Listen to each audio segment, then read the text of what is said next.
नमस्कार दर्शकों, DD news Himachal के विशेष कार्यक्रम आज की बात में आप सभी का बहुत बहुत स्वागत है। आज की बात के इस विशेष अंक में आज हमारी कोशिश है कि आज एक ऐसे व्यक्तित्व से आपको रूबरू करवाया जाए जो प्रदेश की प्रतिष्ठित सेवाओं में कार्यरत है। जी हाँ, हिमाचल प्रदेश प्रशासनिक सेवाओं में कार्यरत ओशिन शर्मा आज आपसे रूबरू होंगी।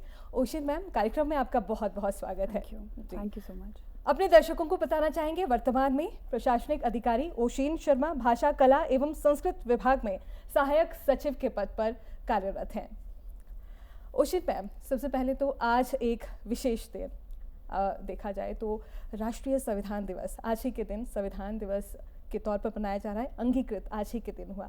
प्रशासनिक अधिकारी के तौर पर आम जनता को जो विशेष बारीकियां समझनी होंगी वो क्या रहेंगी?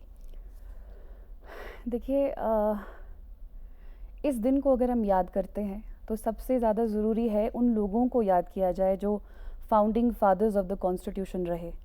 आज मैं यहाँ बैठी हूँ, मेरा परिवार अच्छे पदों से सेवानिवृत्त हुए पिताजी, तो वो क्यों हुए? क्योंकि एक व्यक्ति थे जिनकी वजह से संविधान बना, बाबा साहेब अम्बेडकर। तो उनको याद किए बिना मुझे नहीं लगता कि आज के दिन को हमें करना चाहिए। और मैं आज यहाँ बैठी हूँ बाबा साहिब की वजह से, और मैं उनका धन्यवाद करती हूँ और हमारी पूरी कम्युनिटी की तरफ से मैं उनका धन्यवाद करती हूँ।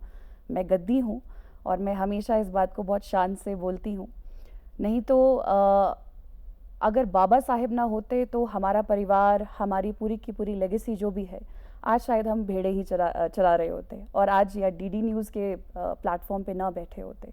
तो सबसे ज़्यादा ज़रूरी यही है कि कॉन्स्टिट्यूशन संविधान हमें क्यों मिला, हम फाउंडिंग फादर्स को याद करें। एट द सेम टाइम हम हमेशा बात करते हैं हमारे अधिकार, हमारे फंडामेंटल राइट्स क्या है, हमारे मौलिक अधिकार क्या है, हमें बोलने की आज़ादी है, हमें अभिव्यक्ति की आज़ादी है, बट हम हमेशा अपने कर्तव्यों को भूल जाते हैं। तो फंडामेंटल राइट्स के साथ साथ हमें फंडामेंटल ड्यूटीज़ की भी बात करनी चाहिए। मुझे जितना भी समय इस एडमिनिस्ट्रेटिव लाइन में हुआ है, लगभग 4 साल हो गए अब, मैंने हमेशा यही कोशिश की है कि लोगों को, यूथ को उनकी फंडामेंटल ड्यूटीज़ के बारे में याद करवाया जाए। आज बहुत कुछ हो रहा है इंडिया प्लेटफॉर्म पे, इंटरनेशनल प्लेटफॉर्म पे। हम भूल जाते हैं कि हमको हर वक्त यूनिटी ऑफ इंडिया के बारे में सोचना चाहिए, sovereignty, integrity, unity of India के बारे में। कहीं भी जाती हूँ तो हमेशा यूथ को बोलती हूँ कि आओ मेरे साथ सफाई करो, क्योंकि अगर आपका अपना एरिया साफ़ नहीं है तो मुझे नहीं लगता कि आप में और जानवर में बड़ा फ़र्क है। तो ये फंडामेंटल ड्यूटीज़ को बार बार मैं कोशिश करती हूँ कि मैं युवाओं को समय समय पर याद दिलाऊँ, ये ज़रूरी है। जी, बहुत बहुत शुक्रिया आपका। युवाओं को ज़रूरी सीख, युवाओं को विशेष जानकारी ओशिन शर्मा द्वारा लगातार दी जाती है। और बताएं तो सोशल मीडिया पर 5 लाख से ज़्यादा इनके फॉलोअर्स हैं, Facebook, YouTube, Instagram. Ocean Sharma लगातार देखें तो 2019 में हिमाचल प्रशासनिक सेवाओं में आई, 2020 में इन्होंने दोबारा एग्ज़ाम दिया और ऊंचे पद को प्राप्त किया, और तब से लेकर अब तक लगातार कार्य भी कर रही हैं और युवाओं में अपनी विशेष पैठ बना रही हैं। सोशल मीडिया का जिक्र करना इसलिए ज़रूरी हो जाता है क्योंकि अधिकतर जानकारी आपके द्वारा सोशल मीडिया के माध्यम से ही युवाओं को भेज दी जाती है। विभाग अपना कार्य करता रहता है। बीते रोज़ का जिक्र करना चाहेंगे जहां भाषा और कला विभाग द्वारा ज़रूरी सूचना दी गई। विभाग अपनी तरफ से ज़रूरी सूचना दे रहा था, पर आपने व्यक्तिगत तौर पर फेसबुक, इंस्टाग्राम में भी वो जानकारी दी और लगभग 100 युवाओं ने तो उस पर संपर्क भी किया। आपने अपना विशेष उस संदर्भ में भी हमारे दर्शकों को बताएं। देखिए, ब्यूरोक्रेसी अब वो ब्यूरोक्रेसी नहीं रही जो पर्दे के पीछे काम करती थी या अकेले काम करती थी। तो वो ब्यूरोक्रेसी का ज़माना अंग्रेज़ों के साथ चला गया। ये ब्यूरोक्रेसी नए भारत के एक युग की ब्यूरोक्रेसी है और मैं यही कोशिश करती हूँ पर्सनली भी, मैं देखती हूँ मेरे सीनियर्स भी यही कोशिश करते हैं कि हम लोग पब्लिक को साथ लेके चलें। और ये आइडिया जो था वो मेरे डायरेक्टर सर का था, पंकज ललित जी का, जो कि इस समय निर्देशक हैं लैंग्वेज एंड कल्चर के। तो उन्होंने मुझे कहा था that you should use this platform in a positive manner, और इसीलिए हमने ये किया।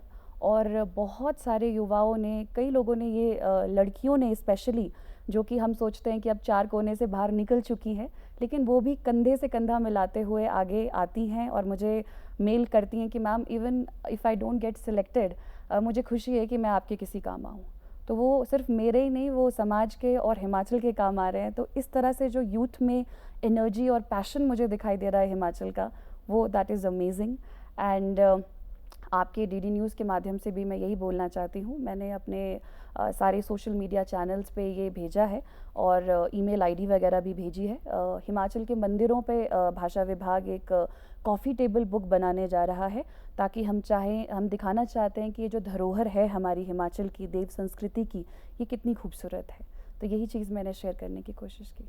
जी, और लगातार जो आप कोशिश करती हैं युवाओं तक उसकी पहुंच भी पहुंचती है। शायद यही कारण है कि सोशल मीडिया एक ऐसा माध्यम प्रशासनिक अधिकारी ने बनाया कि उसके माध्यम से जानकारियां तो पहुंची, साथ ही साथ युवा और खासकर महिलाओं का भी उसमें जिक्र करें, हम बेटियों का जिक्र करें तो ओशियन मैम से वो लगातार संपर्क में रहीं। लाडली फाउंडेशन का यहाँ जिक्र करना बेहद ज़रूरी हो जाता है।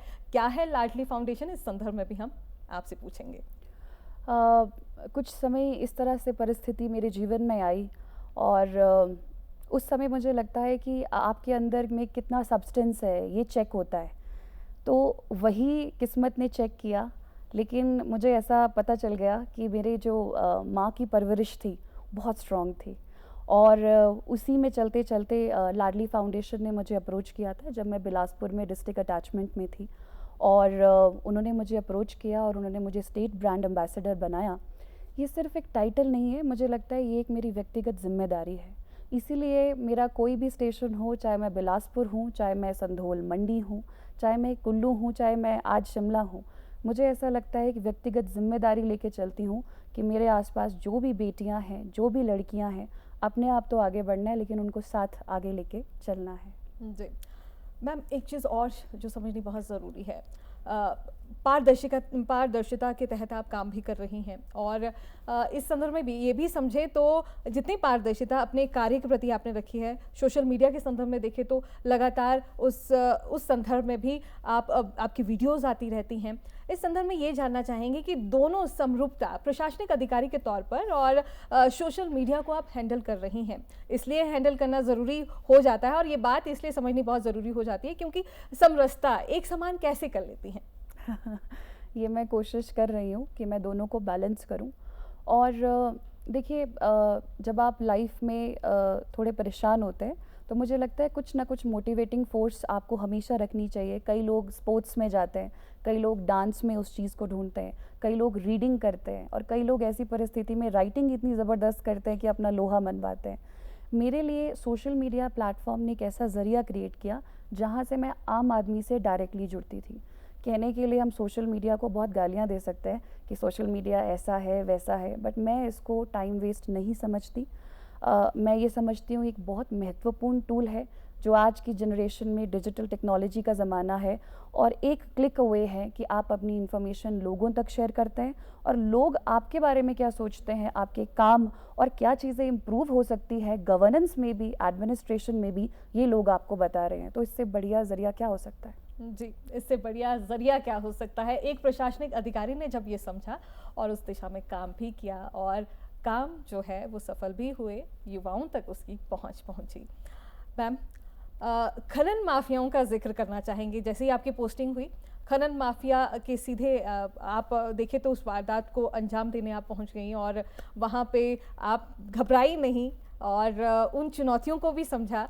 वो जो ऊर्जा थी उन सारी चीज़ों को समझना चाहेंगे। कैसे मतलब आपको डर नहीं लगा? बहुत सारी चीज़ें रहती हैं रात का समय। उस समय मेरे लिए सबसे महत्वपूर्ण कोई चीज़ थी, वो ये थी कि जिस जगह पे मैं पोस्टेड हूँ वहाँ कुछ गलत हो रहा है, तो अन्याय मैं नहीं सह सकती। और जहाँ तक बात डर की है, मुझे ऐसा लगता है ज़िंदगी में इतना कुछ देख लिया है अभी तक कि डर ख़त्म हो चुका है। और जब आपकी ड्यूटी होती है, मैं ऐसा मानती हूँ कि आप 24/7 आप पब्लिक ऑफिशियल होते ही हैं, तो कभी आपको मौका मिलता है तो आपको जो आप सैलरी ले रहे हैं उसको भी कहीं ना कहीं अदा करने का, आपको जब भी मौका प्रॉपर्ली मिले आपको ज़रूर करना चाहिए।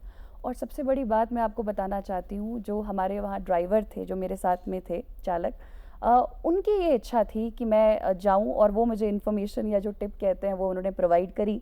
और उनकी भी मैं हिम्मत की बड़ी दाद देती हूँ क्योंकि वो एक ऐसी जगह पे थे, अगर ये बात लीक हो या हुई भी उसके बाद कि इन्होंने कहा है कि मैडम को आप जाइए, तो आप देखिए पब्लिक में से ऐसे ब्रेव फेसेस, ऐसे करेज लेके जब लोग आते हैं तो फिर हमें क्या दिक्कत है, हमारे साथ तो पुलिस भी होती है। तो वही हिम्मत जो है मुझे एक आम आदमी से आई, और मुझे याद है, मैं तो डीडी न्यूज़ पे नाम लेना चाहूँगी, संजू जी मुझे ले गए, हम लोग पहुँच गए, पुलिस बाद में आई और हमने उस चीज़ को अंजाम दिया और एक अच्छा मैसेज जो है वहाँ पे गया। जी बिल्कुल। बिल्कुल सटीक बात जो सामने आ रही है वो यही है कि प्रशासन, और मैम के संदर्भ में तो यही है कि पुलिस प्रशासन भी बाद में पहुंचा, कार्रवाई इनके द्वारा पहले ही हो गई। अब मैम, सोशल मीडिया एक ऐसा माध्यम है जहां पर सारी की सारी जानकारी दोनों ही आप पॉजिटिव में भी लेकर चले, नेगेटिव में भी लेकर चले, चलती ही है। 2019 से लेकर अब तक के आपके सफ़र को देखें मैम, आपकी चुनौतियाँ ज़्यादा रही है, व्यवहारिक जीवन में भी देखें, और उस संदर्भ में आपकी चुनौतियां बहुत ज़्यादा भी रही हैं। हम जिस हिसाब से सारी चीज़ें रही हैं, समझने, आपके व्यक्तिगत जीवन को समझें, पर चुनौतियों से आप ऐसे निकली, वो जो प्रेरणा की स्रोत रही हैं, आपने बार बार कहा आपकी माँ आपकी प्रेरणा की स्रोत रही हैं मैम, तो यही जानना चाहेंगे उन चुनौतियों को आपने कैसे आंका और वो सफलता के आयामों में कैसे शामिल हो गई? मैं आपको बताना चाहूँगी कि शिमला में ही मेरा जन्म हुआ है और यहीं के रास्तों पे हम लोग यहीं से स्कूल गए हैं, डीएवी लक्कड़ बाज़ार। और सबसे बड़ी बात है कि मैंने अपनी माँ को 3 बच्चों को पालते हुए, एक नया जीवन देते हुए, उनके सपनों को पूरा करते हुए देखा है। और एक और बात, जहाँ कुसुम्पटी में मैं आज पोस्टेड हूँ, उसी के सेकंड फ्लोर में मेरी माँ जो है वो नौकरी किया करती थी। तो आज मुझे स्ट्रगल समझ आता है कि वो टूटू से कुसुम्पटी कैसे आती थी, 3 बच्चों को स्कूल भेजकर, रोटियां बनाकर, कपड़े धोकर। तो मैं ये शायद स्ट्रगल बचपन से अपनी माँ का देखते आई हूँ, इस वजह से शायद हमें स्ट्रगल नहीं करना पड़ा। लेकिन जैसे आपने कहा कि जो 2019 के बाद, मुझे ऐसा लगता है कि जिस ज़िंदगी में स्ट्रगल्स नहीं हैं, उस ज़िंदगी में कोई सीख भी नहीं है। और मैंने ये पर्सनली यही देखा है, जितनी बार मैंने स्ट्रगल्स का सामना किया है, मैं उससे दुगनी रफ्तार से उससे उभरी हूँ, कुछ सीख कर उभरी हूँ, कुछ एक्सपीरियंसेस लेके उभरी हूँ। और बाकियों के लिए, यंगर जनरेशन के लिए मेरे पास बहुत एक्सपीरियंसेस इकट्ठा हो रहे हैं। I would just like to say कि जब भी आपको लाइफ टेस्ट करती है तो सबसे अच्छे स्टूडेंट बन के दिखाइए। जी, आज की बात विशेष कार्यक्रम में एक ऐसे व्यक्तित्व से आप रूबरू हो रहे हैं जो प्रशासनिक अधिकारी हैं, हिमाचल प्रदेश प्रशासनिक सेवाओं में अपनी सेवाएं दे रही हैं, ओशिन शर्मा। मैम, 2019 से लेकर 2024 तक दोनों आपके करियर का भी हमने जिक्र किया और चुनौतियों से आप निकल कर आगे बढ़ी और बढ़ भी रही हैं, युवाओं के लिए प्रेरणा का स्रोत आप रही हैं। अब ये ज़रूर जानना चाहेंगे मैम, सोशल मीडिया में ज़रूर ये है कि आपने तो उसका पॉजिटिव एस्पेक्ट को समझा, नेगेटिव एस्पेक्ट भी है। जो ट्रोल करते हैं उनसे कैसे निपटती हैं आप, क्योंकि ये तो समतुल्यता समान रूप से चल रही हैं, तो उसे कैसे आप डील करती हैं? इसमें तो एक कोट है कि इग्नोरेंस इज़ अ ब्लिस, और इग्नोर करना चाहिए। कई बार मेरे पेरेंट्स भी चीज़ें शेयर करते हैं कि देख तुझे क्या लिखा है फेसबुक पे, ये वो। मेरा ध्यान जो है वो पॉजिटिव चीज़ों पे है, और सिर्फ पॉजिटिव ही नहीं। देखिए, फेसबुक एक ऐसी चीज़ है जिस पे यंगर जनरेशन कम है, लेकिन जो हमारे माता पिता की उम्र के लोग हैं वो आपको वहाँ मिलेंगे। और ज़रूरी नहीं है कि हर बार वो कोई नेगेटिव चीज़ या ट्रोल ही लिखेंगे। कई बार उनके जो कमेंट्स होते हैं उसमें इतना कंस्ट्रक्टिव क्रिटिसिज्म होता है, पॉजिटिव लर्निंग होती है कि I take it. So it is basically a double edged sword as we say social media.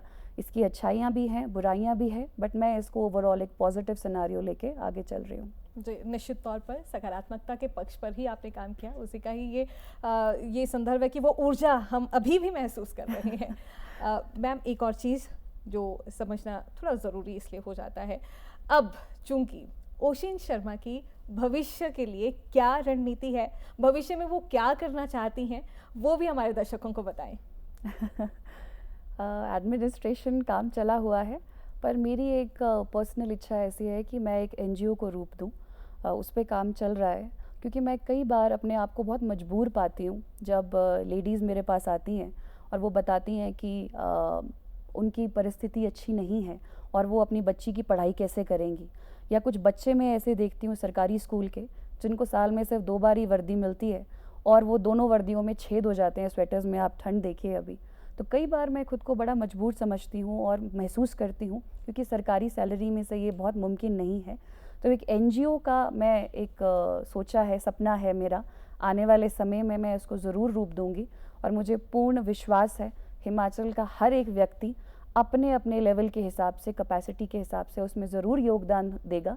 और एक बात और मैं आपके डीडी न्यूज़ के माध्यम से बोलना चाहती हूँ कि उसकी जितनी भी उसमें ट्रांजैक्शंस होंगी वो पब्लिक के साथ शेयर की जाएंगी कि पैसा खर्च कहाँ हो रहा है। जी।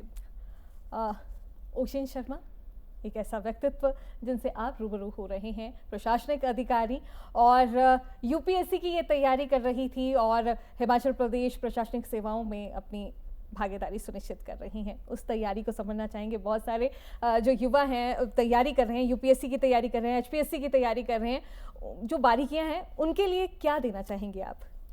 एक बात तो सबसे बड़ी है कि ये सिर्फ एग्ज़ाम है और इसको एग्ज़ाम की तरह ही लिया जाए।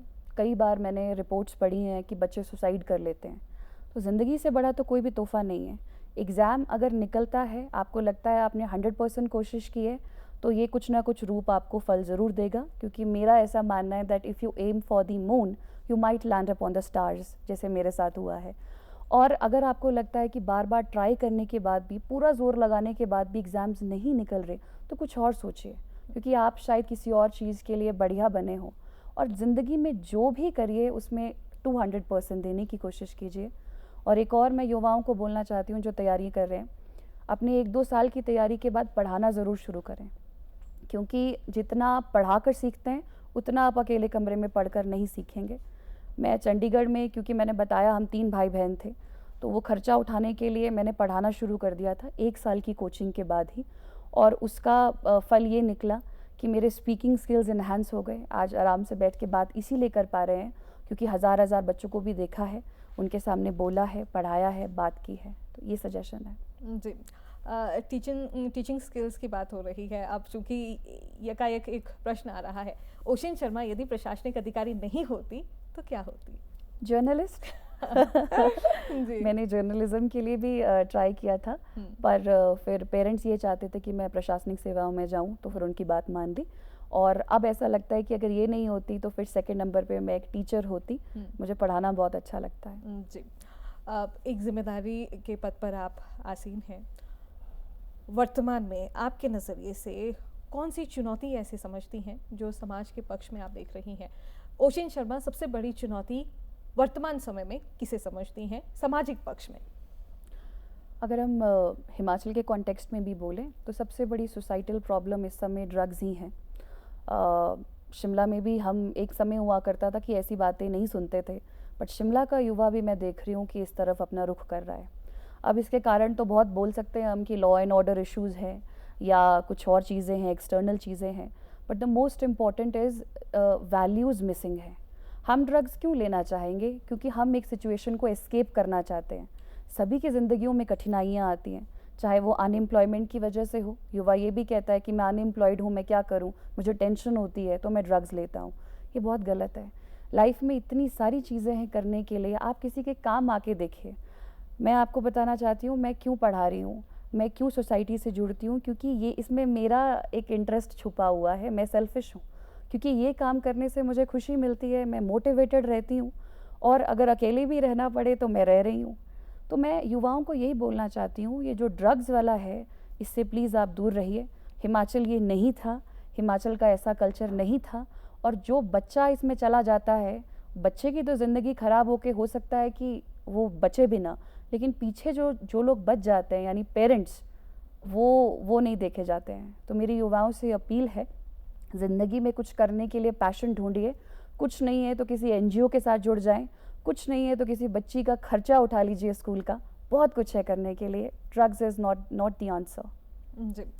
एक चीज़ और जो हमारे दर्शकों को इसलिए भी समझना बहुत ज़रूरी है, हम यहाँ पे ये भी बताना चाहते हैं कि कैसे ज़मीनी स्तर पर ओशन शर्मा जुड़ी हुई हैं देवभूमि हिमाचल, और हिमाचल के संदर्भ में जहाँ भौगोलिक परिस्थितियाँ भिन्न हैं, उन भौगोलिक परिस्थितियों में एक वीडियो आपका वायरल हुआ जिसमें आपने अपने दादा का जिक्र किया था। दादा की जब वो भेड़ों को चरा रहे थे, और उस संदर्भ में उस वाक्य को हम यहाँ इसलिए दोहराना चाहते हैं ताकि हमारे दर्शक समझें कि ओशन शर्मा व्यवहारिकता में ज़मीनी स्तर पर जुड़ी हुई है, और ज़रूर अगर आप इस संदर्भ में उस वीडियो का जिक्र ज़रूर करें। जिस व्यक्ति के जीवन में अपने कल्चर से जुड़ाव नहीं है वो आदमी कुछ नहीं कर सकता। इस साल ही मेरे दादाजी का निधन हुआ मार्च में, और बहुत एक झटका लगा ज़िंदगी का, क्योंकि कुछ साल पहले हमने दादी को खो दिया, फिर हमने दादा को खो दिया। इंसान तो चले गए, ऐसा लगता है कि बीच में बहुत एक मिसिंग लिंक पैदा हो गया है, लेकिन उनकी वैल्यूज़ मेरे साथ हैं। मैं कोई भी प्लेटफॉर्म हो, छोटे से छोटा, बड़े से बड़ा, मैं हमेशा इस बात को बहुत प्राउडली बोलती हूँ कि मैं गद्दी समुदाय की लड़की हूँ, वहाँ से आती हूँ। और जब भी पिताजी के साथ बचपन में चूल्हे के सामने बैठने का मिला मुझे मौका, तो वो हमेशा अपनी स्टोरी सुनाया करते थे कि हम लोग कैसे भेड़े चारा करते थे, तेरे दादा कैसे भेड़े चराने जाते थे, क्या समस्याएं होती थी। जो गद्दी औरतें हैं, जब वो छोटा सा आपका भेड़ का बच्चा पैदा होता है तो उसको पीछे रजाई में लपेट कर अपने कंधों पे उठा के चलते हैं। तो आप देख सकते हैं ये ट्राइबल वुमन कितने स्ट्रॉन्ग कैरेक्टर की होती है, कितना स्ट्रेंथ होता है इनमें। तो मैं बस यही बोलना चाहती हूँ, मैं गद्दी समुदाय से हूँ और कभी इनकी और भलाई का या कुछ और डेवलपमेंट का मुझे कभी ज़िंदगी में मौका मिलेगा तो मैं ज़रूर करना चाहूँगी। जी बिल्कुल, कार्यक्रम के आखिरी पड़ाव पर हम पहुंच रहे हैं। आपसे ज़रूर ये जानना चाहेंगे, ऐसी कोई जानकारी, ऐसी कोई बात जो छूट गई हो और जानी बहुत ज़रूरी हो, दर्शकों तक पहुंचनी बहुत ज़रूरी हो, वो क्या रहेंगी? आई थिंक मैक्सिमम चीज़ें कवर आपने बहुत अच्छे से कर लिया। आपका बहुत बहुत धन्यवाद मुझे यहाँ बुलाने का। डीडी न्यूज़ के बारे में मैं ये एक लाइन और यही बोलना चाहती हूँ कि बचपन से हम लोग इस प्लेटफॉर्म को देखते बड़े हुए हैं और सभी का एक सपना होता है कि किसी दिन हमारा भी इंटरव्यू हो, और ये इंटरव्यू जो है, ये सपना जो है वो आज सच हुआ है। मैं डीडी न्यूज़ की पूरी टीम को बहुत दिल से गहराई से धन्यवाद देना चाहती हूँ और आपका भी बहुत बहुत धन्यवाद देना चाहती हूँ। और आपका व्यक्तित्व बिल्कुल शानदार है और आपसे मिलने का मुझे मौका मिला। धन्यवाद। Thank you so much ma'am. Ma'am, अब चूंकि हम आपके इंटरेस्ट को जानना चाहेंगे, हम ये भी जानना चाहते हैं कि क्या ओशिन शर्मा गायकी का शौक रखती हैं? यदि अगर वो रखती हैं तो हमारे दर्शकों के लिए ज़रूर गुनगुना दें। ऐसा कोई शौक है तो ज़रूर। गायकी का ज़रूर गुनगुनाती तो आप ज़रूर होंगी, ये हमें लगता है और हमें यकीन है। ये तो इस संदर्भ में ज़रूर एक फोक सॉन्ग है जिसमें एक सोल्जर है, वो एक चिट्ठी का बता रहा है कि वो कौवे से कहता है, कागा, कि ये जो चिट्ठी है ये मेरे घर ले जा, मेरी माँ को भी ये मैसेज दे दे। तो वो एक गाना है कि जी ज़रूर। उड़ी जाया काले कागा, एक वो सनेड़ा दे जाया। उड़ी जाया काले कागा, एक वो सनेड़ा दे जाना। Thank you ma'am. हम आपको बताना चाहेंगे, हालांकि हम इस काबिल तो नहीं कि तारीफ़ कर पाएँ, पर हम ज़रूर ये बताना चाहेंगे आप बहुत अच्छा गाती हैं और ज़रूर आप इसमें और काम करें तो जो हमारे जो दर्शक हैं, आपके जो फॉलोअर्स हैं, उन्हें बहुत अच्छा लगेगा। कार्यक्रम के बिल्कुल आखिर पड़ाव पर हम पहुंच गए हैं और अब हम इजाज़त ज़रूर लेना चाहेंगे, पर हमें उम्मीद है कि आज के इस कार्यक्रम में, आज की बात कार्यक्रम में जिस व्यक्तित्व से हमने आपको रूबरू करवाया, सकारात्मकता की ओर बढ़ते उनके कदम और उसी को वो जीती हैं और उन्हीं के वही जो देखा जाए तो उनके व्यक्तित्व में निखार भी आ रहा है, ये हम अभी भी महसूस कर रहे हैं। ओशिन मैम, कार्यक्रम में हम आप आई, आपका बहुत बहुत शुक्रिया और आज के इस विशेष अंक में आप इस कार्यक्रम के संदर्भ में आपने 4 चांद लगाए, इसके लिए बहुत बहुत शुक्रिया। नमस्कार, जय हिंद। तो दर्शकों, आज की बात के इस कार्यक्रम पे उम्मीद है आपको जानकारी भी मिली होगी और इस कार्यक्रम से आपने खुद को भी समझा होगा, जोड़ा होगा। आज के बाद के इस विशेष कार्यक्रम में इतना ही। दीजिए अनुमति। नमस्कार।